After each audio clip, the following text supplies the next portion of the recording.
before we even get started today, I just got to remind you, June 11th, save the date. If you're anywhere in New England, we are having the Chopperhead 21st anniversary party, and we're doing a pre-party here at the shop. And then we're going to do a ride over to the venue, which is a place called The Vault in New Bedford, Massachusetts. We got Murphy's Law playing, Lenny Lashley playing, Cinder Block, and some special guests to be announced. Well, we might not even announce it. You might have to just show up at the show to be there. There's advanced tickets available through the Vault at vaultnb.com. And if you have any other questions, shoot us a message on Instagram or give us a call here at the shop. But yeah, June 11th, save the date. Also, me and Packer still have our raffle up. And if you are interested in winning the Yeti's Taint, which is a 72 shovelhead chopper, Chopperhead custom built, or one of my personal vehicles, a 41 Ford Coupe, check out my Instagram, simply at Big Truth or Believe in Packer. We got a bunch of information there, or on Chopperhead Instagram or Facebook or whatever. But yeah, there's a post there with all that information. You can still get in the raffle. We're doing only 400 tickets. First place gets first choice. Second place gets the other vehicle. And third place gets a $300 gift certificate for a tattoo with Johannes from Black Stallion Tattoo. And Johannes has been on the show a couple times, so you know him, the Prince of Frisia. He's Dutch, but a real top-notch, internationally known tattoo artist. And if you don't live in the area and you can't get out here for the tattoo, he has a company called the Tattoo Flash Collective, and you get a $300 gift certificate from them. And they got all kinds of books and prints and like flash sheets and whatnot for tattoo artists. So definitely get into this raffle before it's all sold out. But we still got tickets left as of now, so go to my Instagram at Big Truth to check that out. Now, if you are in the market for motorcycle parts or apparel and accessories, you need to check out Old Bike Barn at oldbikebarn.com or on Instagram at Old Bike Barn, especially if you have an old Japanese bike. They got a lot of the hard-to-find parts for that, and also stuff for your Harley and everything else. So check them out, oldbikebarn.com. They have a clothing brand called White Knuckler, and they make knives and motorcycle, leather apparel and whatnot, all handmade here in the U.S., top-notch, high-quality shit. So check them out, oldbikebarn.com. If you happen to be in the unfortunate situation where you find yourself in a motorcycle accident, you need to check out Law Tigers over at lawtigers.com, or go to Facebook, and type in Law Tigers plus your state to get in touch with the local office. If you're suffering from insomnia, or you got aches and pains or soreness or inflammation, any of that stuff, and you've been wanting to check out CBD oil, then make sure you check out Cradle Lake Clear over at cradlelakeclear.com. They make the best CBD oil on the market, really high-end stuff, super quality. Go to their website, Cradle Lake Clear. They tell you about how they process it. They go in depth and show you. This stuff, there's CBD's popping up everywhere. You don't want to just go to the bodega and get some bullshit that's on the shelf. Check these guys out. It's not the cheapest, but it's fucking quality, and that's what you want. You get what you pay for. So check them out, cradlelakeclear.com. It's not some $2 bodega bullshit. Now, if you need some CBD oil for your pet's anxiety, or your pet's a little nervous, or your pet's got sometimes they got hip issues or any kind of joint issues, you need to check out vetcs.com. They make CBD oil for your pets. They got it for dogs, they got them for cats, they got it for horses. Again, another top-notch product. I wouldn't have anyone as a sponsor on this show that I wasn't friends with, or I didn't wholeheartedly believe in their product. But you know what I mean? It's all good stuff. So check them out, vetcs.com. It was a CBD oil company started by a vet and a vet tech, and all legit there. If you're looking for some clothing, you know what I'm going to say next. Omerta. Oh, and by the way, if you use the promo code Big Truth at checkout for either Cradle Lake Clear or VetCS, you'll get discounts off your order. So make sure you type in Big Truth as the promo code at checkout. So summer's coming. You need new shirts. You need new T-shirts. You need new tank tops, shit like that, socks. You want some rad gear, you need to check out Omerta at omertamia.com or on Instagram at Omertamia or on all the social medias at Omertamia. Now, let me spell that because I know I got a Boston accent. OMERTAMIA.com. And if you know what Code of Silence, Omerta means mind your business, keep your mouth shut, don't be a rat. But they got all kinds of fucking rad designs. They do a lot of exclusives and limited edition items and whatnot. So check them out, omertamia.com. Use the promo code BigTruth at checkout. You get 20% off your order there. Now, if you are also looking for clothing and stuff, and you're a little more on the dark side of things, meaning you're into weird shit, like maybe you're into serial killer stuff or cults or the occult, you read a bunch of Aleister Crowley books, you're trying to join the Golden Order, the New Dawn, or some shit. But you're also into shit like vans, like custom 70s boogie vans, or like choppers and things like that. Then you're going to totally dig Heavy, and over at heavy.bigcartel.com or on Instagram at Heavy Clothing. My man Zach Doom's got a clothing company, and also purveyors of other types of nefarious wares. So, check them out, heavy.bigcartel.com. If you use the promo code FTW at checkout, you will also get a discount off your order there. So make sure you do that. And, you know what else? Chop Cult. If you're looking for motorcycle-related information, you need to check out Chop Cult, the biggest online resource and clearinghouse and fucking message board setup for motorcycling.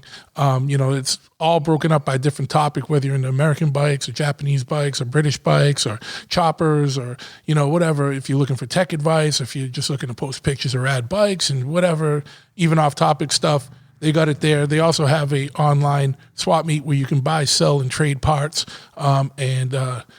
One of the other big things is they have an events page where it shows all the events going on across the world, broken up by date and location. So if you're looking for any kind of, the world's opened back up. If you're looking for some shit to do this summer, definitely check out Chop Cult. The best part, everything to join at Chop Cult is absolutely free. So check them out, chopcult.com, or on all the social medias, simply at Chop Cult.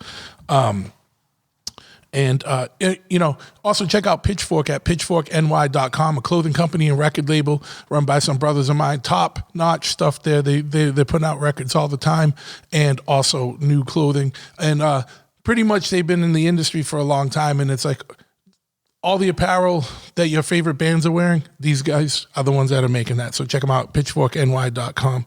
And last but not least, check out Chop Ahead over at chopahead.com. It's my motorcycle shop, full service brick and mortar motorcycle shop. So you can come in.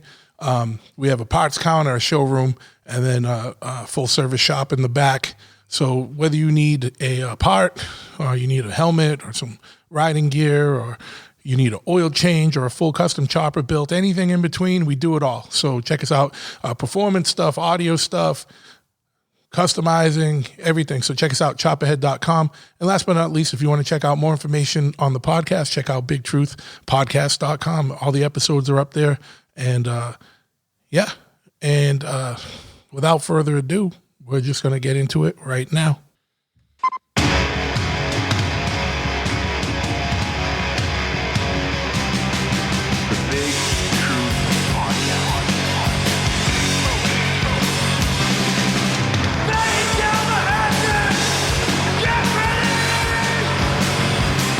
Ignition sequence start. 6, 5, 4, 3, 2, 1. We have a liftoff. Yes, once again, we have liftoff. I want to thank you for tuning in to this episode of the Big Truth Podcast. And I'm here today with my man, Fred Smith, who you may know from the tattoo world or the punk rock music world or the skateboarding world or any other fucking nefarious fucking worlds out there. You good with that?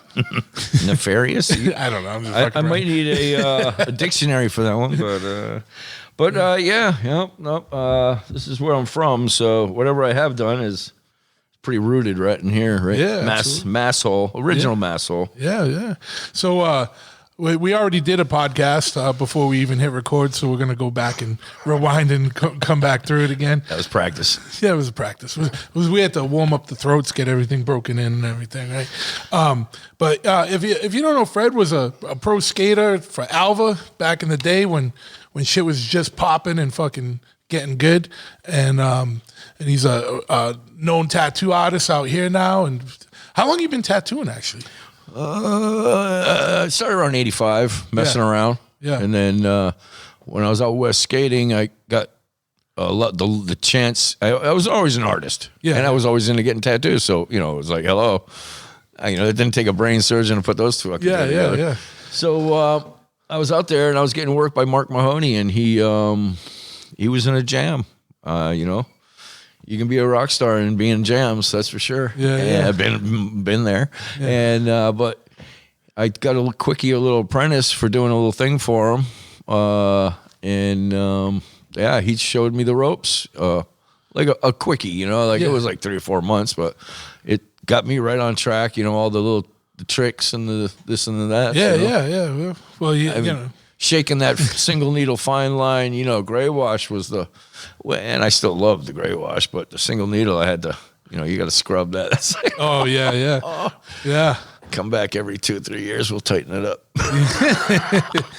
Yeah, man. So that was 85, and you when did you start skating? Well, when I was a kid, obviously. Yeah. But I had a full-time gig, I was an adult working. Yeah. I actually, and that was just a hobby of mine. And road trips and meeting the right people and being very lucky and timing, I got the chance that most people don't, that window. Yeah, well, let's talk a little bit about that, because it was a different time back then. And you were like, very few dudes back then from the East Coast were breaking out. It was a lot easier if you were a West Coast guy. You know what I mean? Everything was out there. We'll hold the whole business. The whole industry, yeah. So as a dude, you're originally from Mass, but you kind of grew up in Newport, right? Were you Newport? No. I moved there after. Yeah, after? Yeah. Okay. I grew up in Mass, lived in Mass, and then once I started traveling, I was just a road, road dog. A resident of the world. Yeah. Which is, I love that international shit. Yeah, so for people maybe not as familiar, why don't you kind of give like a history of like a rundown of how you got into skating and like how you ended up getting with going pro, and getting with Alva and all that. Yeah, it's a very simple, the same story really. Did it as a kid, loved it, and it did other things too, but eventually if you really enjoy something, it's like drugs or anything else, man. You get addicted to it. Sure, yeah. You can be addicted to anything. Yeah. Look at this motorcycle shop. Yeah. I go, those are all bikes you're working on? He goes, well, not really. This one's mine. That one's mine. Yeah. Well, luckily I got more into motorcycles and less. I didn't get into ever get into hard drugs. There you know what I go. mean? So that's why. And everyone's like, "How do you have all this shit?" I'm like, "Well, because I work and I buy shit and I don't fucking squander it all." That's what I mean? right. And to me, a lot of this shit's investments too. Oh, of course, yeah. Money in the bank. Yeah. So in that right, it just became addictive. Yeah. And just lived and breathed it, for years. And when you do something that much, I don't care how coordinated you are, you're going to get good at it. You know what I mean? Yeah. There's no way around it. Yeah. But I have seen the opposite. Yeah. Well, there is that random case. Yeah. Special cap on that one. Yeah. So how did you go from, what was the first board you ever got? It was a regular plastic little junk ass thing from Kmart. Like those red and green plastic ones? Best thing I ever had. The red wheels? Did it have the red? No, this had open bearings. Okay. It was before that, and the tiny ass little, you could barely grind the thing on a 90-degree curb. You could barely grind. So skinny. But we learned how, and then those it were was the just 70s, oh right my there. God, the 70s, just boom, boom, boom, boom. And then, just the weekends turned into long weekends, trips, and then we hit bigger contests, and we drive to Arkansas for the weekend, a long weekend. That's a fuck of a ride for a weekend. And then had to be at work on Monday morning. Yeah. I was a mechanic at a Pontiac dealership and a couple other backwoods garages, but Yeah. the mechanic at the dealer, and and they don't take just I can't come in. That's not on a. It's not like being a tattoo artist or Yeah. bike mechanic or that's why we love this shit. You can just Well, in the world of bike mechanics, there's a lot of fucking no showing, but it but is what they're it not is. going to throw you out the door for it. But yeah, so you started getting into it, getting more obsessed with it, then started more like getting into doing not just skating like around, but like entering contests and Entering contests, and that was never really a big thing of mine. I mean, I really disliked them because, for one thing, it's pressure. It's an unrealistic setting. You know what I mean? Yeah. It's like, okay, go. Now is the time to perform. Yeah. And, what we would do is just have sessions, just like, oh my God, just sick ass sessions. And so those contests turned into me meeting Tony Alva and him going, hey, you want to ride for me? I think this is going to work. I like your attitude and your haircut or whatever. I don't know if you know what it was. Yeah. But me and Tony hit it off, and which is rare because I don't know if you know him, but he can be a very difficult person. Yeah, I've heard that. I don't know him, but I know. But anyways. But you hear that about a lot of people. Yeah. And it's just a lot of people that I've heard that about I meet, and I'm like, he's doing Right. fucking cool, right? Yeah. But it's probably, you're looking for when you recognize a like-minded person, something clicks. Exactly. And Yeah. So I did a little bit of that, and then a year later, I had a board out. I was still an amateur. Everybody's like, you can't do that, and I'm like, well, where are the skateboard police? Yeah, Are they yeah, gonna yeah. come get me? Yeah. No, they never came. So we made a shitload of money, and the contest thing was just something to be around, and I was never very good at it. But going and skating with the kids, you know what I mean? Going to their ramps and going to their mom's barbecues, and swimming in their pool, hitting on their sisters. Yeah. Oh, it was a beautiful thing, Yeah. and that personal connection also worked on the promotional side because my gig was just selling boards. Yeah. And not personally, just Yeah, you yeah. know what I mean. Just like I sold a lot of boards because I put the time in, traveled around. There was a while where skated with these your board was like one of the top sellers, right? Yeah, correct. Yeah, That's couple crazy. years. Yeah, I had one of those back in the day. Yeah, that's, thanks for the $1. Yeah. Was that where you got a dollar a board? $1 out of it. They were retailing for 26. I got one. Oh well, hey, That pretty face, ching ching. Yeah. There you go. you drew the graphic on the? I did not. Oh, you did not? No. I remember seeing a picture of you holding it or something. I thought. It was local Braintree. Sean McLean, if you're a skater out there, I'm sure you know it, old school guy, and great artist. And he was a singer for the Loud Ones for a little while, and he just whipped it out. And for some reason, it was money. Yeah. It was just, you know what I mean? It just It's one resonated. of It was those just something- things. But that's how it was. Like, I don't know about now because it's like, like any scene like that we were involved in. And it's not a bad thing, but things grow and get inundated. But I remember like back in the day, like there wasn't as many boards. So you had a chance for a board to be way more iconic than now. Like, and The experimentation of like widths, shapes, lengths of noses and tails and wheelbases. Yeah. It was just getting figured out to what that popsicle stick thing now is that works for everything. yeah. They were going hog wild with the handles and the hosoi and the saw blade, The or shark, whatever. the shark fin. Shaka. Yeah. And all the cookie shit. I want to say Mark Lake. You ever see that word? Which one was that? I'll know it if you It explain. looked like an arrow, like enter here. Oh yeah. But anyways, Yeah. I think. Yeah, that was kind of like the pinnacle of like experimentation. I can say that put it because nicely. he's from the East Coast. He's Yeah. a Florida guy. Yeah. But yeah, no, I mean, because I remember when I was a kid, I had that same one of those plastic skateboards, and then I had this weird Santa Cruz that was my first wood board, but it was like the size of what a freestyle deck would have been. Right. But it wasn't because it was before there was freestyle decks. And then right after that, I had a Vision Agent Orange was my first. Shit! My first like zero real board. concave. Yeah, flat as fuck. I found some boards up in my. I was moving out of my house. I sold, and there was some old boards in the rafters in the basement. And I was looking at these things. No, like seriously, 2-inch nose if you're lucky. Tail just worn down to niblets. You know, just like looked like somebody took an axe to it. And zero concave. Yeah. And the grip tape was like just like it's like rubbing your foot on like concrete.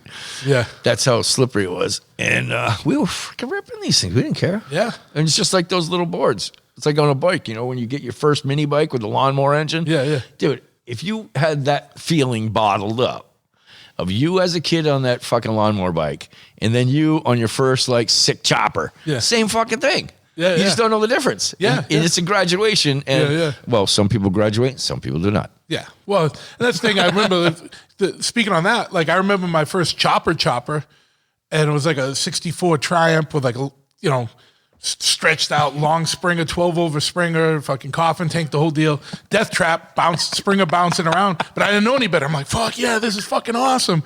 And then I built my second one with like a regular front end, but it was still a hardtail. I was like, oh shit, this is how a motorcycle's supposed to handle. And I was like, you know what I mean? It's really not as dangerous as I thought. No, yeah. But it's still, the same thing. But like you progress and, find things out. But like, yeah, it was like, it took a while. They got boards dialed in. But yeah, I remember it was like people used to want the biggest board you could find. Like, you know what I mean? There was a time for that. Yeah. What I always liked is like, going back into that era of time where I always gravitated more towards like when I did skate. I'm not a skater by any means. I was just a punk rock kid that skated around, I always gravitated towards like the Alva stuff or like the Zolak stuff, because to me that was all the more punk rock. Because at that time, like the Bones Brigade stuff were all the dudes with the like kind of the flip that flippy hair and stuff, and I was more into like the gnarly punk rock shit. And that's what I always liked about the teams that Kevin like, Stubb. Yeah. But yeah, I was more about like John Gibson fucking Zolak shit or like the Alva shit. And that hits another nerve on this. Like I don't know. I'm just going like really broad spectrum here. It's fine. Yeah. It's like a brand. Yeah. Or like what you're selling. We just happen to look like the gnarly ones, leather jackets and shit. Yeah. But in reality, and I'm not taking anything away from all those skaters, but Tony Hawk and Caballero, really? I mean, I don't care what kind of fucking hair they had. They were insane. Yeah. You know what I'm saying? No, but absolutely. Being gravitated toward, I mean, there's enough room in every field. You know what I mean? And skateboarding was the same thing. You have your bad guys, you have your weirdos, you got your nerds, and then your superstars. But we liked our little position there. It was, and it's been, kind of cross references like, oh, you guys were like a gang. And it was like, well, yes, it kind of was, because if you weren't in the gang, you weren't in the gang. Yeah. And we decided that. The guy with the owner would be like, oh, I'm going to bring this guy in, and we had to like vote it out. Yeah. And it was like, yeah, but you're going to be on the road traveling with this guy and this and that, you know what I mean? So it's kind of weird. Yeah, it's not like a clicking thing, but it's like, even like if you're in a punk rock band or whatever band, like and you're going to be a touring band, you got to make sure everything works out. Yep.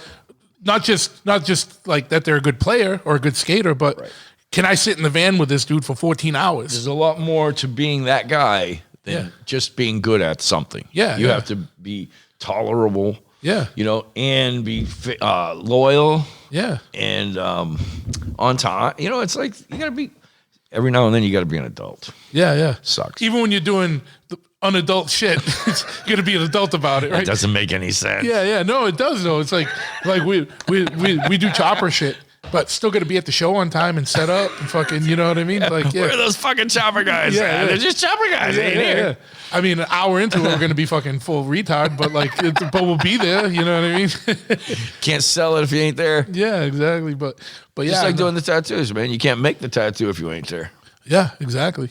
So being on the road, is that and that's where you kind of got, and that's kind of a thing I always kind of a running theme that I always have in these podcasts and just in life and telling people. It's like, it's one thing to research shit and be the dude that knows everything off the internet, you know, but it's another thing to live it. And, you know, you can look at all the skate videos you want or look at all the chopper show videos you want because, you know, everyone at the event, people are just filming all fucking day anyway and post live. But you want to get in this shit, you got to be there because that's how you get in. Like, like you said, you were at an event, you met Tony Alvarez. He's like, hey man, I like what you're doing. Why don't you come on the team? Man, luck has to it's do luck, things. but it's also putting in the work and being there. Putting in the work. If I wasn't there, I would not. None of that would have happened. So if I didn't hit that trip, and we had a breakdown on the way. Yeah, you know, I was a mechanic, so I stopped at a junkyard. Yeah, and that's a good story too because we stopped at the junkyard and it was in the middle of the night. My alternator went out and this little shitty Datsun I had. Yeah, and so we're sleeping in this parking lot next to a junkyard. Waiting for them to open. Waiting for the junkyard to open so I could switch out the alternator. Where were you guys headed for this show? We were going to Arkansas. Oh, this is one of the Arkansas. And this was in like Delaware or somewhere down there. What year is this? Oh, 83 or 4. Something like that. Early 80s. Yeah. And so the light comes up and we're like, holy crap, look, there's an empty skate park right in front of us. Abandoned skate park right in front of us. So what do us knuckleheads do? We go skating first and then fix the car. Yeah.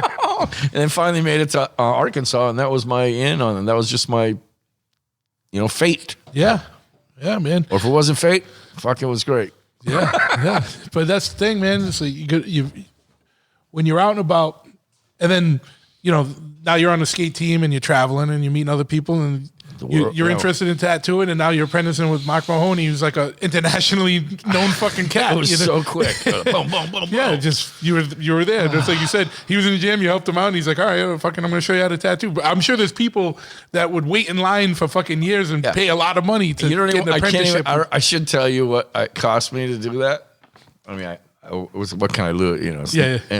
So I was getting tattoos by him, right? And he was getting a little banged up on some some speed. Yeah. Something, yeah. So he was on Go Fast. Yeah, Go Fast. All right. And he was having trouble with the wife and blah, blah, blah. And come to find out he wasn't driving because he had outstanding warrants for parking tickets.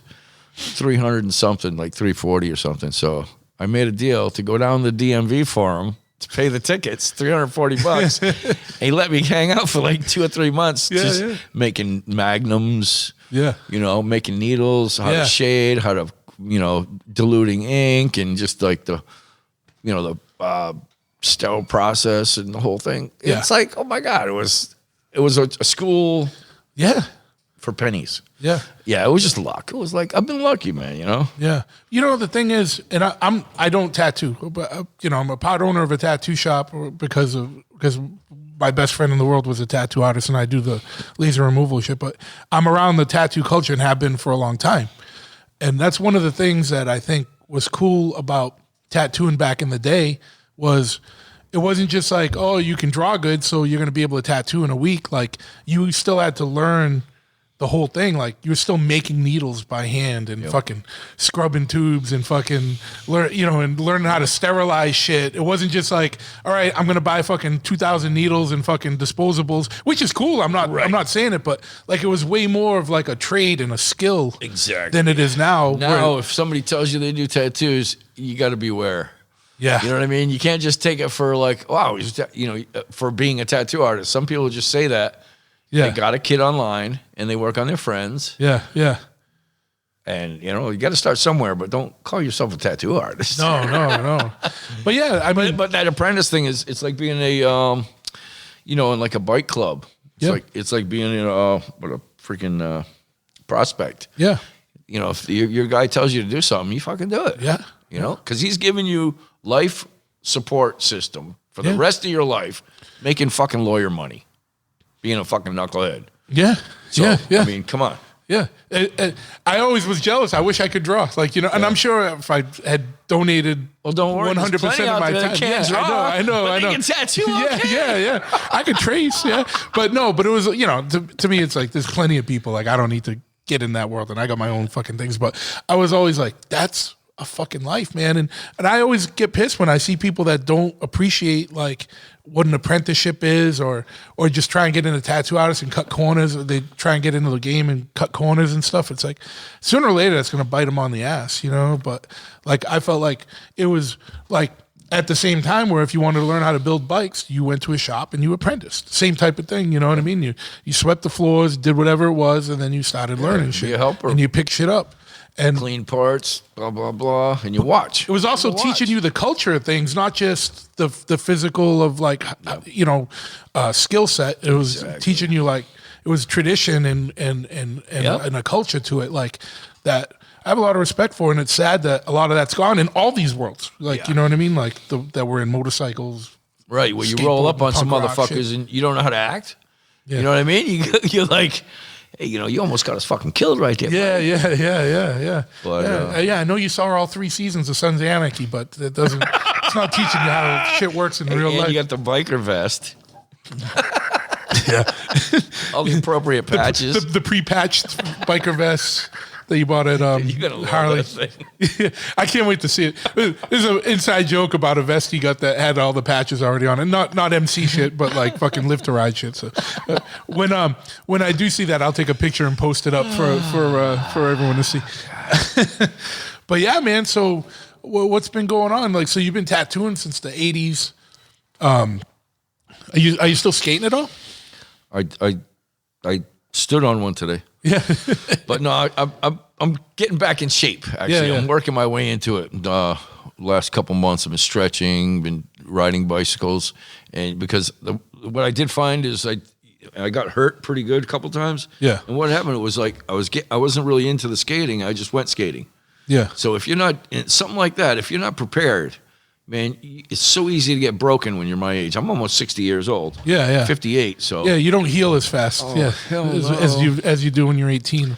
And so you got to be careful. And I got my tattoo career to worry about because as soon as you bust your wrist or whatever, you can't. Yeah, and you can't work. Yeah, this one's gonna go either a knee or a wrist is what goes first, right? You know, and I can always make money at this, that, and the other thing, but I'd rather make it the easy way. Yeah. I know you were doing construction for a long time too. Like, I run machines. Yeah. I'll do anything. I don't give a shit. But, yeah. Well, hey, almost anything. Yeah. When Andrew was an apprentice for you, we would always like the stories were fucking great. That was a little more wild days, but he'd be like, yeah, he's out running a machine, and then he's gonna come in, but he's gonna drink this much before he start tattooing and fucking. God. I was a mess. Yeah. Ooh. But it kept, you know, I was so, I don't know. I was on a roller coaster for so many years of just like, go. Yeah.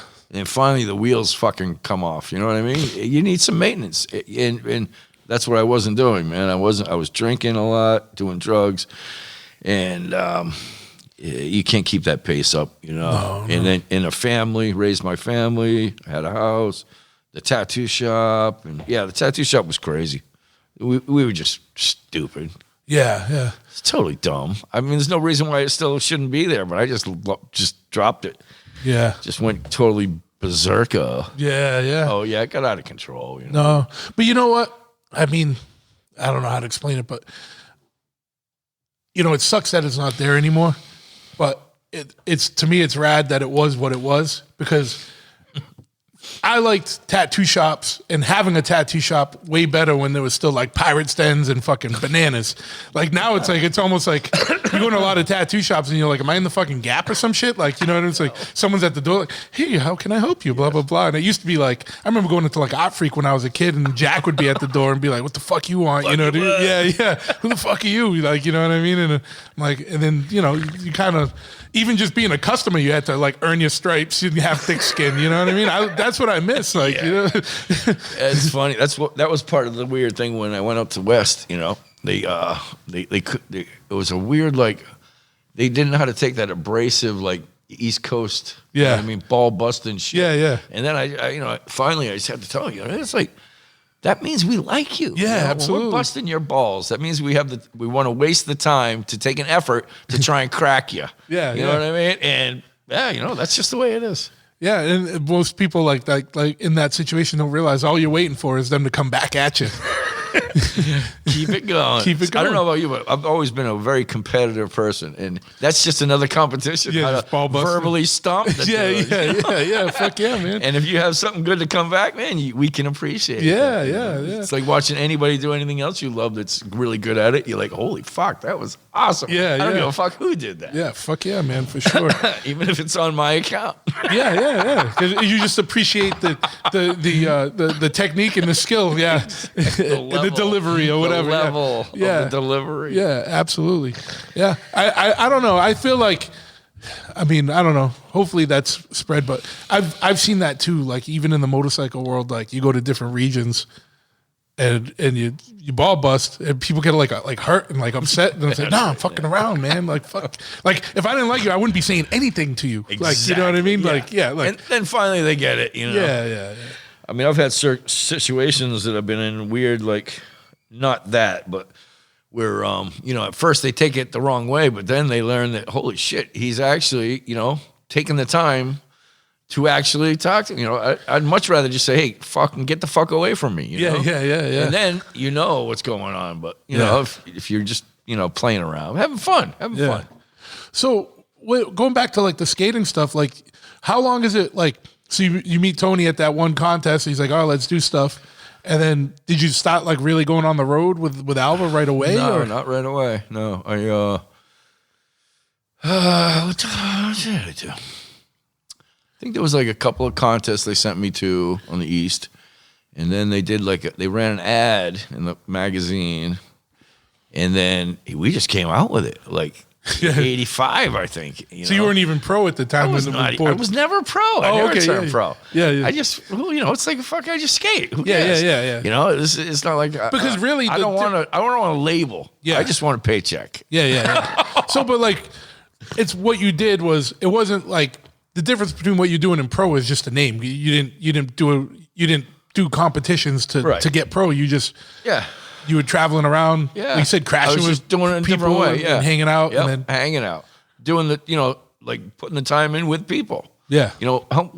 How do you get more of an effect if somebody just is up there, you're up on the stage watching, or you're actually on the ramp, on the platform with them? Yeah. He flinged his board, fucking busted my eye open, man. Yeah. People love those stories. Oh, absolutely. We'd go to these little ramps and we'd have barbecues with the parents and shit. Yeah. And sometimes the parents would be, smoking hot moms. Yeah. And they had PVC coping on this 4-foot mini ramp or something. Would break the coping, And it was so easy to break that shit.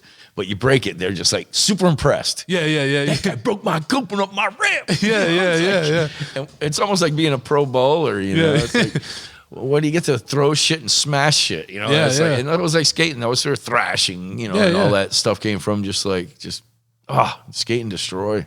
Yeah. It's like being a skate Nazi. Everybody's like, oh my God, that's like German. I said, no, it's just like the same mentality as a Nazi, but you're just skating. It has nothing to do with like Germany or the Holocaust. Yeah. It's just it's just a word, but it's so funny. Yeah. So what was some of like the I'm sure like there's been some particular like things that stand out moments in like that time frame. Like how long did that time frame last where you were really on the road a lot skateboarding? After the board came out, boom, I was straight for probably from 85 to 1990. So a good 5 years, 4 or 5 years, good straight. It was so much great. Yeah. And if I had any brains, I'd still be in that game. Yeah. Of some sorts. I mean, I'm getting old, so it's pretty rickety these days. Yeah. No, it's tough. I can still roll around. Yeah. But like back in that time frame, 85 to 90, like what were some of the like standout moments for you in that, like or like some of the funnest like road trips or shit like that? I think it was the realization when you come to and you're like, holy shit, man, I'm living at Craig Johnson's house. We go hang out with Jeff Phillips all the time. Yeah. Johnny Gibson, we go hang out and skate with him all the time. Yeah. Todd Prince, Troy Chasen, Ken Fillion, and oh my God, Todd Prince. I mean, this is a million. And you're like, and that was just in Dallas or in Houston. And it was like, holy shit. And then I'll go out to West, hang out with, Neil Blender and Losi and Hassor and Tony Alver. And I was like, dude, these were my, I really looked up to these people. And now I'm just hanging out with them. Like, it's like no big deal. But when it came down to it, it's the perception that people have about other people. They were just like me, same age, same everything. But for some reason, they get in the magazine or whatever, and it just like has this holy, like grail glow to it, like Virgin Mary and shit. But especially, I think back then, before the internet and stuff, where there was a way more mystique with shit. Right. Because you see a picture and that's all you saw. That's it. And it was like, oh, who the fuck's this dude? What the fuck's he doing? And you see, especially like Hasoy or something, you see him that fucking high doing like a Christ air or something. You're like, who the fuck is this guy? You know what I mean? Your mind goes crazy. Yeah. And that's what I miss about even like punk rock shit, because you'd hear about these bands and you never saw them. So you'd be, who are these fucking guys? These guys are gonna be fucking maniacs. The mystique of shit, dude. And internet blows that off. Anticipation. Yeah, anticipation of shit. Like, yeah, dude, I fucking miss all of that in all those worlds. And it's just like, and then now it's just like, there's like too much. Because like people that you once look up to now are like the biggest downers. You're like, this fucking guy? This is when I was a kid, I look up to this fucking guy. We were talking about that show the other night, right? We're sick of it all. Yeah. And Agnostic Front. And dude, I look over and there's some guy going around the pit that I don't know. He looks like kind of like special needs. You know what I mean? Like kind of like dancing, a little goofy, looking around, make sure no hardcore motherfucker's gonna hit him. Yeah. And it's like, dude, what if I was out there? I'd just wreck that guy just for doing that. You know what I mean? It's like these half-assed, like people just go out there and it's like, no. Wait, no, he wasn't like a real special needs guy. Maybe he was. Shit. Yeah, no. I mean, there's a lot of goofiness nowadays.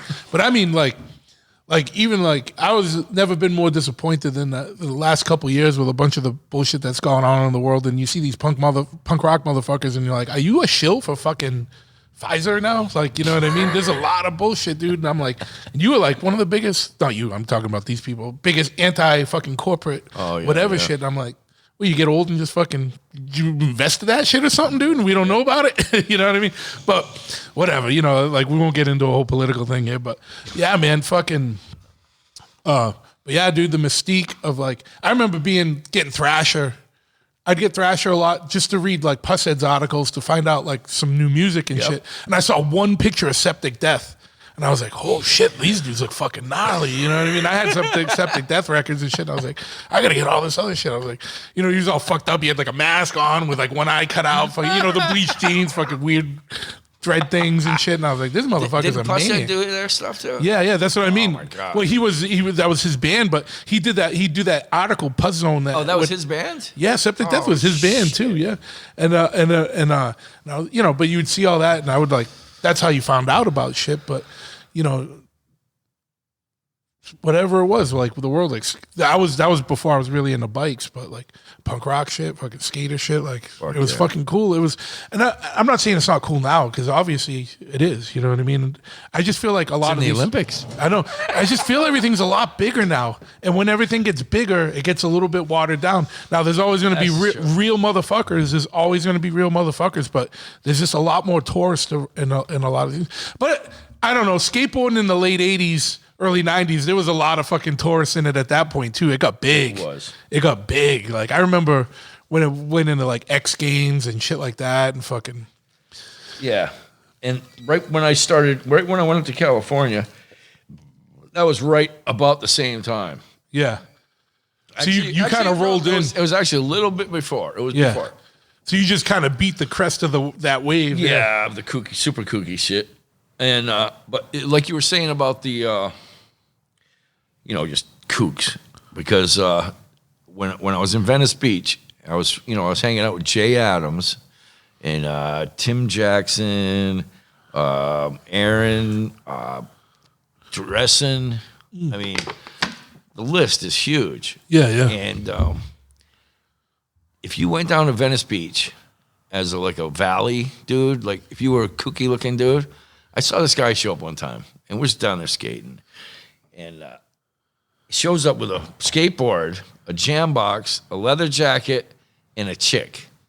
He left with nothing. None of those things. None of those things.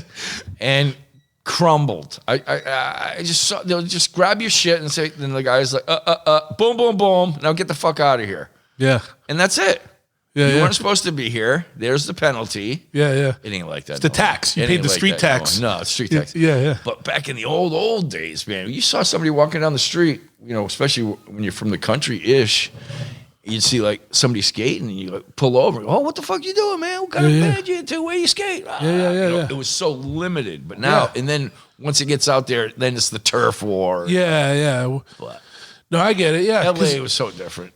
California is just much different. Yeah, everything was a lot bigger out there. Bigger. Too. It was just tons of it. You know? Yeah, that's why I was like, but you hit on something. That's how it was here. I remember like being a kid on a skateboarder. If you saw anybody on a skateboarder with like the slightest thing of punk rock, like you were like, hey, what's up? Yep. Who are you? What's that? You're like, where you from? What are you doing? You know what I mean? Because there was so few of us, and there was so many people ready to fight us at every fucking moment for what we were into. So you had to find an ally wherever the fuck you could.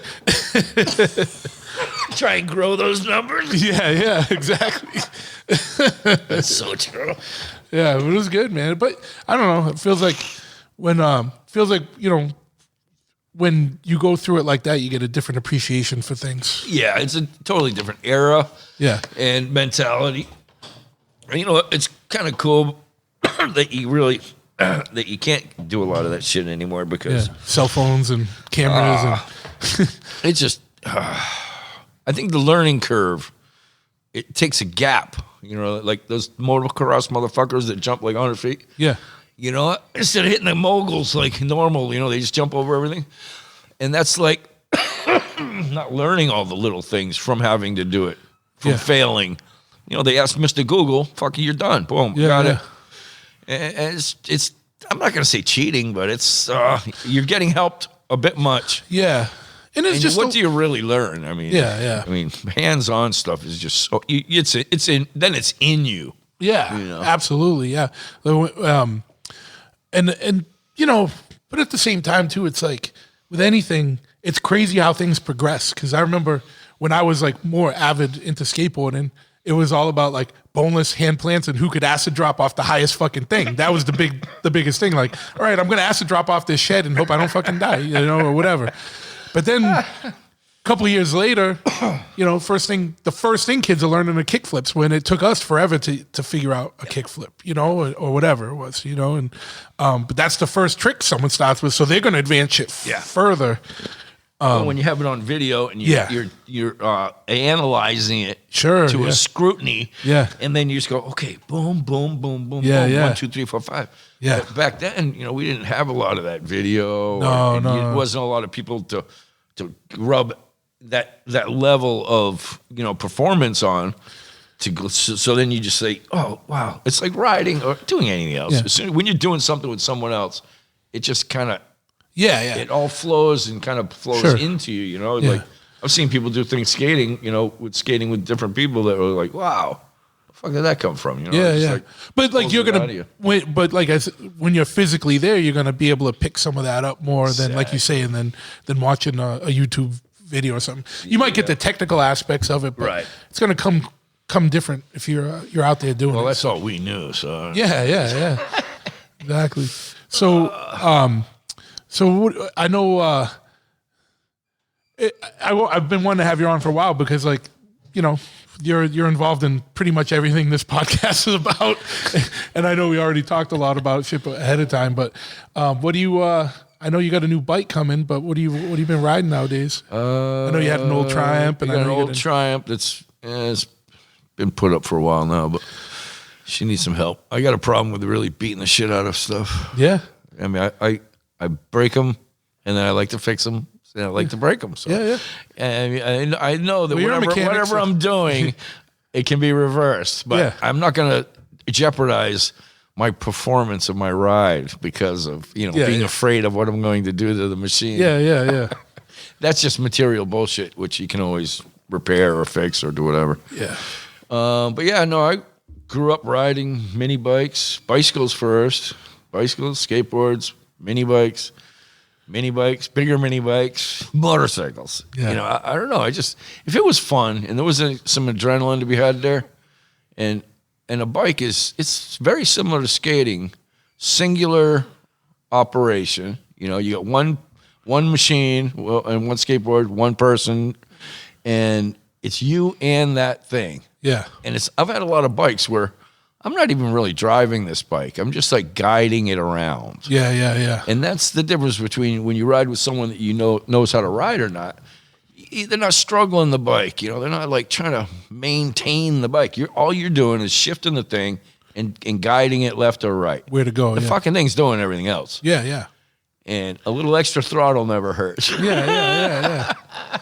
That's what I found anyways. Yeah. I've been gotten out of so many tight spots, man, just hammering out of there. Hammering out of it, yeah. Because as soon as you hit that brake, you have a one fucking shot. You're not going anywhere but where the momentum throws you. Oh, yeah. And most of the time, it's not in a good place. No. And I think anyone that's been riding for a long time knows that. Yeah, knows that concept. You got to throttle out. You got to hammer out of things more than. I mean, Oh, fuck. if you can, you know when you have to lay it down. Right. Yeah. And it's not a good moment. But no. But luckily, I don't know. It's probably the same thing skateboarding if you're doing some outrageous fucking aerial shit. But like in a motorcycle situation like that is about to go bad, it seems like time slows down. And your reaction, you just let every thing kind of kick in. Yep. And if you just kind of go with reflexes and stuff, more often than not, you get out of it. Isn't that kind of like being a drunk driver? Probably, yeah. You know, they're getting these fucking horrific wrecks. Yeah. And the guy, I dislocated my finger. Yeah. Because they're all loose. And the motor's in the back seat. Yeah. Yeah, because you're all nimble and limbo. That may have something to do with it. Yeah.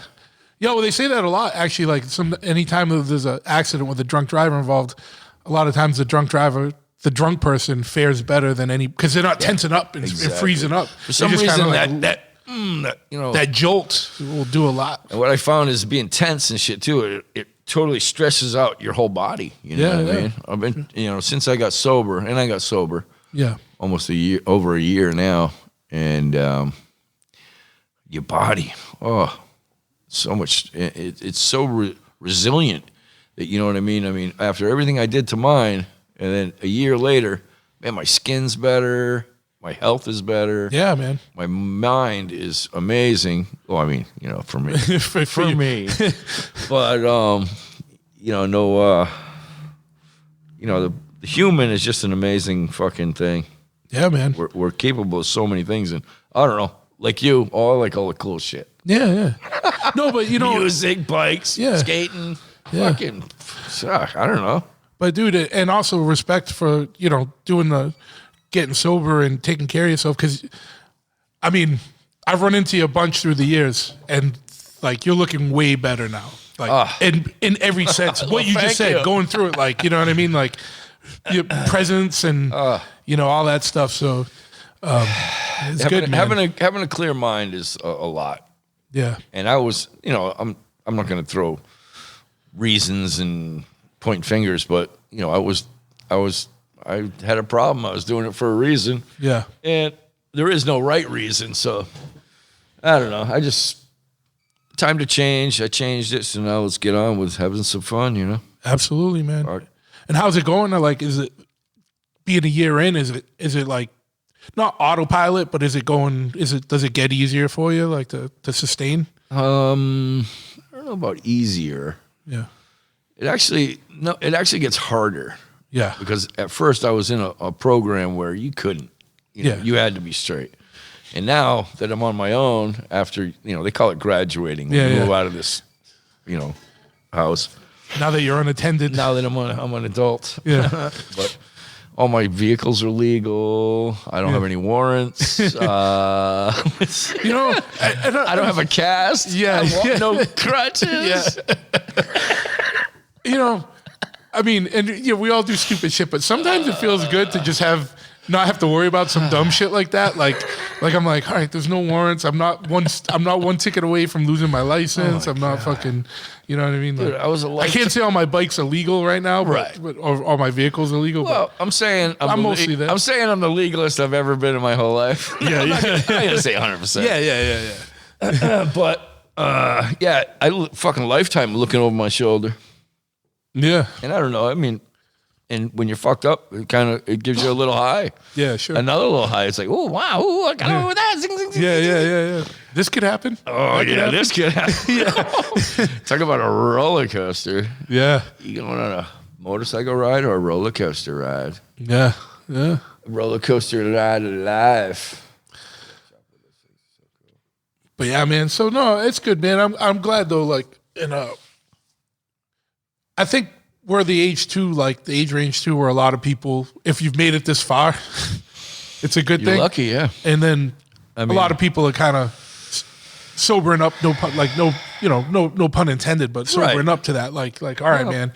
Didn't think I was gonna make it this far.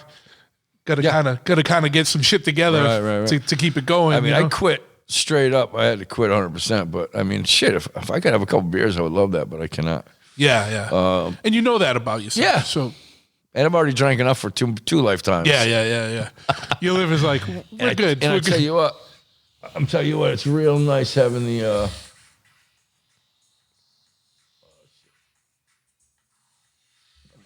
I think if you just hit the button on the side, it goes away. There you go. Yeah. The fuck were we talking about? We were just talking about just being sober and being like, being like. Yeah, not having to worry about things or what to remember, where your vehicle is. Yeah. You killed someone. Yeah. Luckily, I've had my incidences, and they call it the hitting the lottery in the world of recovery. Hitting the lottery, which is like you don't know what happened, and anything can happen. Yeah. You could run somebody over, drive home, and the fucker's still under your car in the driveway. Yeah. Shit like that. And we used to go out and just look for lotteries. Yeah. And that's fucked up. Yeah. You know what I mean? Yeah. Like hurting people, doing bad shit. Yeah. Stealing, just like no rules. We were fucking pirates. Yeah. Outlaw shit. But outlaws. And man, that shit, I don't give a fuck. It catches up to anybody. Sure. You know what I mean? And I'm a big, I hate to sound like a hippie or anything, but, the karma, that's a real fucking shit. I'm still paying for all those dead birds and squirrels I shot when I was a kid. Yeah. Fucking no reason, just killing shit. Yeah. And now that I've grown, I know I'm still paying for that shit because I did a lot of it. Yeah. Yeah, man. Shit'll balance out, especially if you have any semblance of a conscience. If you're a total psychopath and have no conscience, probably karma doesn't matter to you. I do sleep at night, but yeah.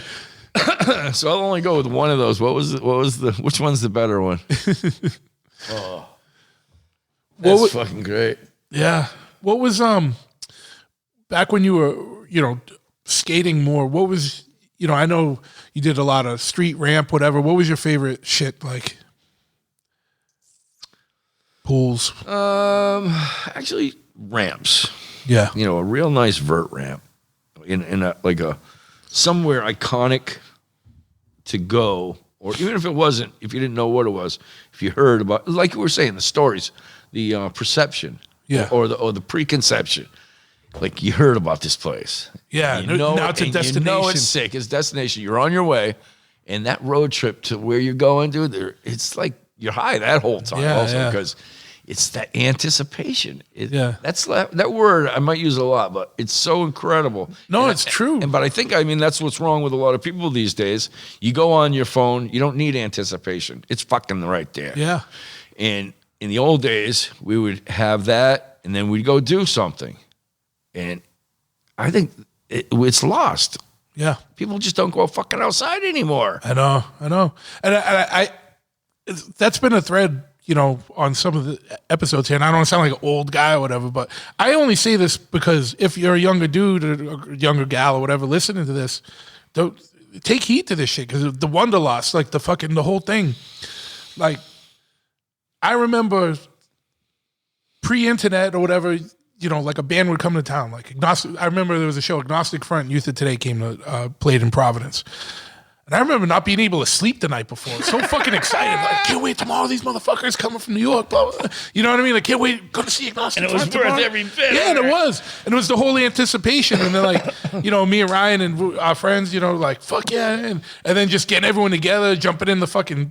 Ryan had this big fucking Impala station wagon, like 8 to 10 of us in there, fucking, and just meeting up with everyone because you had to be, everyone had to meet up. Like it wasn't like, hey, call this guy, call this guy. I was like, all right, everyone's gonna be here at this time. Before cell phones, it was fucking rough. You had to figure shit out. It was real. It was real. Yeah. And then fucking jump in the fucking car. And now it's a destination. We're gonna go into Providence, go see this show, or go to Boston, or go to New York, or wherever. And yeah, like you said, anticipation. No, it's serious. Anticipation and mystique are two things that are lost. You know, and Gives you something to look forward to. Yeah. And when it's happening, it's like all that what you were thinking that's involved. That's in the equation. Yeah. So now you're trying to weigh out what you were thinking it was going to be like and what it's really like. Yeah. There's a fucking ton of levels of like shit going on here. But the anticipation and the mystique, I think, led to deeper appreciation once you got there. Yeah. And even if it was overhyped and it sucked, didn't lead up to it. It was still fun because it was still like the whole journey of it. Yes, it was a teaching moment where you go, well, I thought it was like that, but now I know what it's really like. Yeah. But it's still pretty fucking cool. Yeah, fuck yeah. The whole Sometimes trip. the dirtier the better, right? Yeah. And then the other side, you know, sometimes shit's way better than you thought. Exactly. Yeah. So it weighs it up, but man, it's so true. And the bikes, I've really been getting into the bikes a lot. Yeah. Seeing that it's harder to roll on skateboarding, man, the two wheels, I just enjoy it so much. You get out there in the wind and I call it therapy. Yeah. I don't think about nothing except for just ripping it up. You're not dying. Yeah. You can't really Making sure I stop before I hit something, that's all. Yeah. That's pretty fucking simple. Yeah. But, you know, I think, you know, I think the reason why, and there, you know, I noticed in the last, whatever years, there have been a lot more like skater dudes or like punk rock dudes that got into motorcycles. Yeah. And I think it's because they're all the same fucking thing. Like there's like that whole outlaw element to it. Exactly. And I don't mean like outlaw like MC clubs. I just mean like outside of the mainstream regular society laws, whatever. And that one-on-one thing. One-on-one thing. You riding. And the loud, riding, fast, and dangerous shit. Exactly. You know what I mean? And the DIY shit. You know what I mean? But you could go slowly down the road, which, you know, you could go hit a curb somewhere. Yeah. Or you could go fucking 100 miles an hour zipping through traffic, you know, the vert ramp. Yeah. You know what I mean? You can do this. It's the same. You can go to any level. Yeah. And the only thing I have found is that, like, people like to overstep that level. Yeah. And that's where it really gets dangerous and where it makes you better than maybe someone else is knowing that threshold. Yeah. Yeah. And pushing it. You Yeah. know? Pushing it. Yeah, exactly. Pushing it to better yourself with it. Yeah. Like what I find is. And staying safe. Yeah. But I like all that shit. Like, maybe not so much. I don't know. Like sometimes I like just cruising. You know what I mean? Yeah. And just looking at shit. Like if you're in a beautiful place and you're out on a bike, like there's no reason to hammer through this shit. Like sometimes I'll tell you what, like, because you said like all those riding, like if I'm by myself, I find that I'm going to be more apt. Like, and if I'm just doing some like regular commuting shit, I'm going to be doing 90 miles an hour, splitting lanes and fucking cutting around because I just want to get somewhere. There. But if I'm like riding with friends, it's weird. Like, and I know like everyone gets excited and then they want to start doing that. And it's like, I'd rather just fucking chill and cruise like with everybody. Like, especially if we're in a beautiful place, I just want to check out the surroundings. I don't need to like, we're going like we did a ride a couple years ago. We were riding to the Born Free show and we were riding through these canyon roads and everyone wants to fucking hammer and race. And I'm like, fuck, this shit's fucking beautiful. I just want to take this shit in. Yeah. You know, I'll fucking hammer later. You know what I mean? Like when we're on the highway doing nothing, you know what I mean? Like, I may have a small hammer problem. Yeah, no. But I like I said, to me, there's time and place for everything. Right. Like, but I used to be way more aggro and more aggressive. But now it's like if I'm riding somewhere and it's beautiful, I kind of like to just take it in more. I think solo and if I'm riding with someone else, I'll tend to go way ahead for some reason. Because I don't know. I just think everybody can keep up. Yeah. And then, but alone, I just like to hammer. I mean, yeah. Just It's like you don't have to worry about anybody else keeping up. Yeah. Or mess, screwing up your lines or running into you or you running into them. Yeah. It's just hammer. Yeah. I love it. No, I love it too. There's nothing. It's sometimes always funny when you show up. They're like, "Oh, we knew you were coming like about 5 minutes ago." Yeah. They can tell you what roads you went down. Yeah. Nah, man, it's nothing else like just fucking gripping and fucking full throttle and that shit. It's fucking fun, man. So great. But yeah. So you're getting a new bike. Yeah. Yep. I don't even. It's just it's all SNS. It's jockey shift, hardtail. So I don't even know. I just looked at it once. I didn't even really look at it. I didn't even go into it that hard. Needed some work. Buddy of mine, Jay. You saw it and it just fucking resonated. I saw it. Well, he's doing me right on the deal. Yeah. And he's a solid cat. And he does a good job on his bikes. So I don't know. We'll see. Shout out to Jay Roach too. Like, he's a solid dude, man. And it'll be a probably as pain free of a chopper as a rigid can be. Like, you know what I mean? Because he dials shit in right. So sure, it'll be good. Yeah, you're gonna have to come by on that thing, man. I want to see that when you. Yeah, you got something going on, don't you? Soon or something? Yeah. We do the bike nights, which is I think we're gonna move it to Thursday, starting in June 1st. What's that, Wednesdays? Thursday. We're moving it to Thursday. It was Tuesdays, but it'll be first Thursday of the month. Yeah, you came out to. Yeah, I came out to one I was last year. Yeah, I knew. And then June 11th, we're doing the 21st anniversary party. So be a pre-party here it's a Saturday, and then we're all gonna ride over to the venue, and Murphy's Law and Lenny and Cinder Block are playing, and some special guests. That's why I was hitting you up the other time. I was like, you still got loud ones going? It would have been perfect. I might have to get a little. Might have to get something going again here. Yeah, man. Yeah. So that was the other thing. I mean, it sucks. How long? Loud Ones was around for. We started back when me and my friends actually, we started a cover band when we were in high school. Yeah. So we were like 15. Yeah. Too young to get in the bars. Yeah. So we said, how are we going to get in the bars, drink, and get chicks? We're going to fucking start a band. Yeah. So we did it. We practiced for like a year. And then when we were 16, we were playing like Thursday, Friday, Saturday nights at bars, getting chicks and getting drunk. So what the fuck? Yeah, I mean, we can do whatever you want. You can do whatever you want out in this world. Yeah, you just got to go do it. Yeah, that's right. That's the difference: is the doer or the don'ter. Yeah. Well, or the thinker. You can think about things all you want. Oh yeah, you just can go be a fucking thinker, do it. but you got to be a doer. Fucking A, man. I mean, and that's what we always did. Even if we didn't deserve it or we didn't have the credit for it, we just beat the door down until the hinges fell off and you get what you want. Yeah. There's different ways to get things. Oh, yeah. Yeah, absolutely. Yeah. And perseverance and determination always works. Yeah. No matter what. No matter what. And yeah, just don't give up because you never know. You never know when that. Too many quitters. You never know when that big thing's right around the corner. Like, if you quit right then, and like if you just held out another week or two, yeah, the whole fucking trajectory could change. How many times have you actually that has happened? Yeah, where if there's a little pivot in your world, and it comes down to making good choices. Yeah, man, we're like therapeutical. Yeah, I know. It's fucking. This is a whole different podcast than it would have been 5 years ago, 10 years ago. Oh, for sure. Yeah, it's funny when you're talking about truck driving. It was like, been plenty of times where I get home and then the next day I'm like. I gotta look in. Like, the good thing about a cell phone is that it kind of you can retrace some steps. Is the bad thing too, but like, what did I do yesterday? What time did I leave? How did I get back? Take a walk around the vehicle, make sure there's no limbs or sneaker marks on the side. Yeah. But yeah, so fucking so you're doing you're still doing the tattooing full time? I wouldn't go full time. I'm going with I'm on a semi-retire vacation. Yeah, but I'm about to come off of it, so yeah. I'm ready to do some work out there. So I don't know. I'm looking for a shop actually to get into.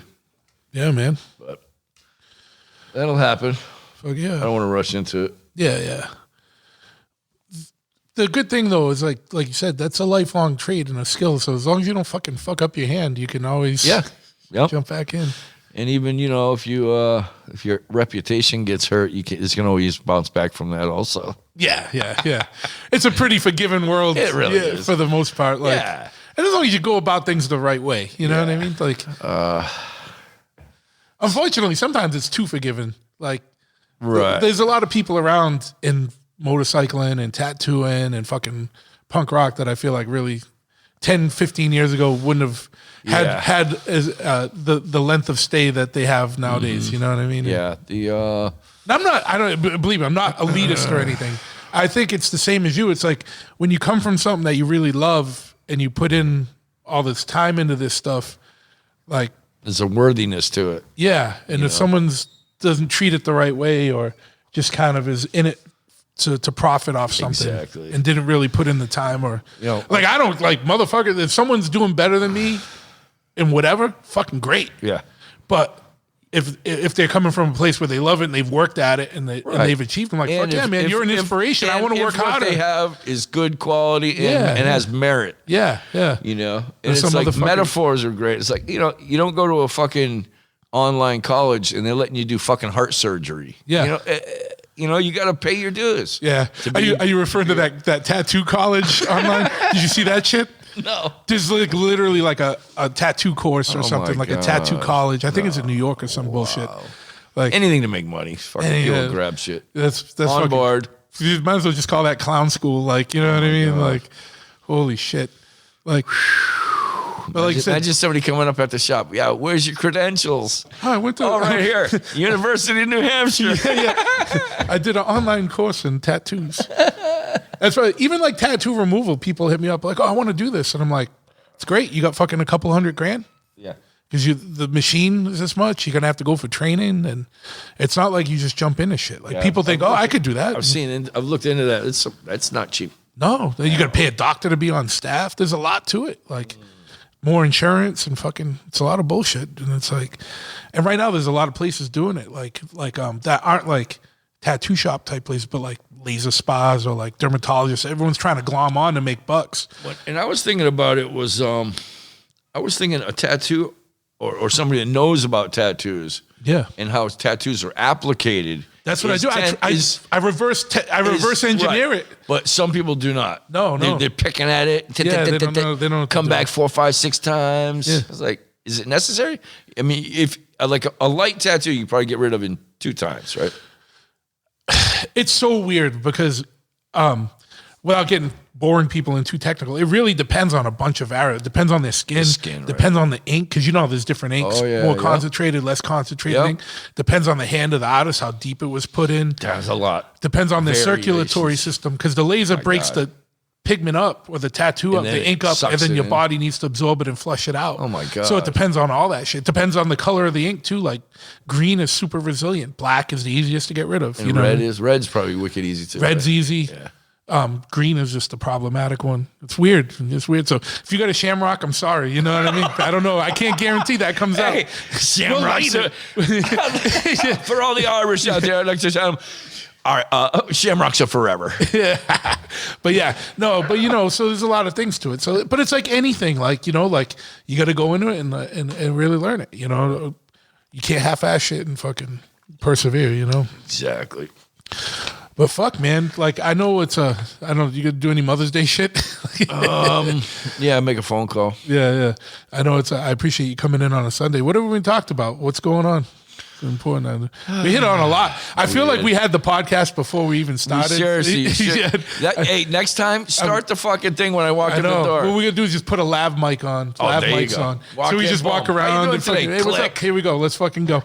Yeah, there was a half a show before that. Yeah, it was. But that's why I feel like it's weird to try and bring some of the shit up, because it's like we already talked about that. You know what I mean? Yeah, you showed me the oil tanks you're doing, which is very interesting. I'm a fabricator myself. Yeah, man. Are you still doing knives? I worked in the welding field for years. Yeah. And years. I did a lot of big shit, like fucking relayering dump trucks, doing the frames, redoing buckets. Yeah. You know, loader buckets, excavator buckets, hard facing, replacing, you know, pieces of them. Yeah. It's really, you deal with like 1 inch thick shit. 7/8. You know, yeah. You're doing heavy. You're burning some serious fucking rod. Man. Yeah. 60/18s. But yeah, no, I enjoy all of this stuff, man. I was super psyched for you to call me and get me up on here.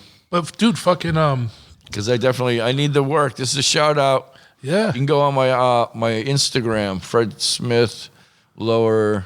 What do you call those things? Underscore 3RD, and get some work going. Yeah, absolutely, man. And I'll have that in the show notes. So you don't if you're listening and you can't remember that, just go to the show notes and I'll have everything tagged up there. You got any websites or anything, or just the Instagram? No, pretty much technical special person. I was gonna say something else, but it's not right. I get it. It's not right. But no, I get it. Yeah. So, but yeah, hit them up on Instagram, and I'll put up links and everything. Sorry, man, I'm just bugging out for something. That squeak is like, I'm like, what the fuck is that? It's like the windiest day of the year for some reason, and it's funny because like somebody will be riding in my old '66 pickup truck, right? And the weather stripping's gone, the doors are and I'll go, hey, you hear that noise? Dude, my C10's like that. I do hear a noise, but I hear a lot of noises, yeah. My C10 is like that. It's from Arizona originally. I got it from one of my brothers in Arizona. And so the weather stripping's like shot out. And it's like, it's basically the truck's rigid. So anytime you hit a bump, the bed's like, no headliner. Yeah, I love it. Echoes. Dude. Yeah, fucking echoes. Just sitting in a metal cab. Like no rug, no fucking headliner. Throw the kids in the back. Yeah, fuck it. And it's nice and low. Stuff load bikes in if I need it. Oh my God. Being low is great. Mine's so low. And I know. I remember. Can put mine in without even like, you know what I mean? Yeah. Getting up in it. No. God, that's a score. Yeah, I remember. That's the only way to roll. Yeah. Didn't you? I think you had the Triumph or something in it the last time you showed up. No, that was the Ironhead. Oh, okay. I know. Yeah, that rust bucket. You still got that? The matching one, yeah. Are you still making knives? I know you were making knives and weapons for a little while. I'm just got another garage up in Providence with my buddy James Norton. Yeah. He runs a bicycle shop up in Boston. He's got a truck like mine. He's got bikes. He's another little knucklehead. Yeah. Just doing stupid shit. Yeah. But having fun at it. So that's what it's about, man. You got to do stupid shit and have fun. Luckily, we've fallen into things in lives where you can do things that are still work but still fun and still be knucklehead. Well, shit. that's the thing, man. And you ask any old timer, man. It's like if you're miserable at work, you're gonna have a miserable life. Yeah. If you whatever you do, whatever you enjoy, make that your job because you're gonna be doing a shit ton your whole life. Absolutely. And even if tattooing or building bikes or running a bike shop or whatever, it's not always the funnest shit. Everything's really got isn't. stress, but No. at the end of the day, even though you wouldn't have been fucking kicking shit and throwing shit around, at the end of the day, I'm still in my bike shop. Like, fuck it. It ain't that bad. Exact same thing. Yeah. I could be one of the motherfucker, and I feel for these dudes all the time. Like, when I lived in Arizona, it'd be like July, and dudes are spreading tar on a fucking roof. Could be doing that. That's hard shit. You know what I mean? Like, that's fucking... That's like, those motherfuckers got a right to be complaining. Stressing on the water and the electric bill ain't nothing. Yeah, exactly. Even though everything keeps fucking going up and I can't really raise my prices. I feel like we're getting squeezed out, man. And by us, I mean the whole fucking working and middle class, dude. Like, I'm like, how much more can we pay for everything? You know what I mean? It's fucking bananas, dude. Well, it's until it drops out, and then the laborers will actually be starting to make money because no one will do it. Yeah, it's like picking the fruit in California. If the immigrants don't do it, no one's doing it. The Americans are too fucking lazy, dude. Try and find somebody to work these days. It's great. I've been looking for like a year for a tech dude. I've been looking for like a year for a tech dude. I mean, I got two techs here, but like I got enough work where I need a third guy, and there's just nobody out there. There's nobody out there, man. Like I used to put up a fucking post. I get like 40 people hit me up. Now I put up a post, nothing. It's fucking crazy. But it's like that with everything. Like I got friends in automotive industry, same thing. Friends just with restaurants, you can't even get like dishwashers and shit. Like it's fucking bananas. Because they're giving them free money, or I don't know what it is. I think it is. I don't know.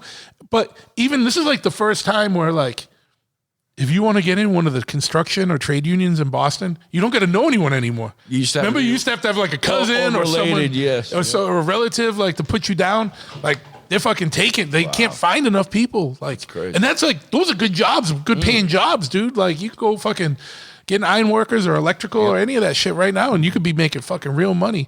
That's why it's like everyone's like pushes their kids to go to college and shit. I'd be like, if I had a kid, like I'd be like, go be a fucking electrician. Yep. Like fucking, you are always gonna have a It's job like or a plumber or anything. It's like a 4 or 5 year apprenticeship, isn't it? Yeah. heavy. Some of those are, not all of them, but some. Depends 20 on years, you're getting paid. Yeah. Yeah. But it's the world, man. But Yeah. I'm going to fucking. A lot of people don't like to get dirty. No. I love it. Yeah, man. Fucking. But it's like you said, like, got to do what you love, man. That's for sure. The problem is sometimes it's like it can go two ways because if you do what you love full time, you might not love it as much. Yeah. No, for sure. That's a quick litmus test right there, you know. No, Because totally. but and I know it's like I can't tell you how many times I'm like fuck this shit because like it's stressful running a shop. Like there's a lot of moving parts, a lot of fucking money going out. And I'm like, it's not even fucking worth it. It's way more worth it. It was way more fun. Quite honestly, when it was like a hobby shop. Or when we were, or when it was part time, or when I didn't have a showroom and I had to keep set hours, like when I could just shut the door and go for a ride. You know what I mean? It was a lot better. But That's how the tattoo shop was. yeah. Fuck yeah. You know what we do? Just classic. Put a note on the door. Yeah. Oh, I do that. Yeah. Call. And they call. They can't find you. Like, can't guarantee I'm gonna pick up. But Yeah. I'll put my phone on vibrate. yeah. Well, fuck yeah, man. It was fucking good talking, man. We'll get you some tattoo work for sure, man. I'm sure people hear this want to come get tattooed. Fucking what's your favorite? What are you doing tattoo wise now? Like, what do you? Well, I know you probably can do anything, but like, what do you like? What's the style that you enjoy doing? You know, I like doing like weird, just like scully, thorny, kind of biomech-y, solid stuff. I don't know. Shit, that's a tattoo that's going to stay in there. A tattoo that is going to be there for a long time. Yeah. What do you think of all this shit that's like almost photorealistic? Photorealistic? But with no outlines and shit? Like, well, let's see in 20 years. Yeah, exactly. Fucking 5 years, dude. Never mind. Go to the 20 years. beach for 10 years. yeah. On a consistent basis. Yeah. And then let me look on your forearm. Yeah. That's crazy. Yeah. I guarantee Yeah. there's going to be something missing. a lot missing. But yeah, man. All right, dude. We'll fucking shut this off. Thanks for coming.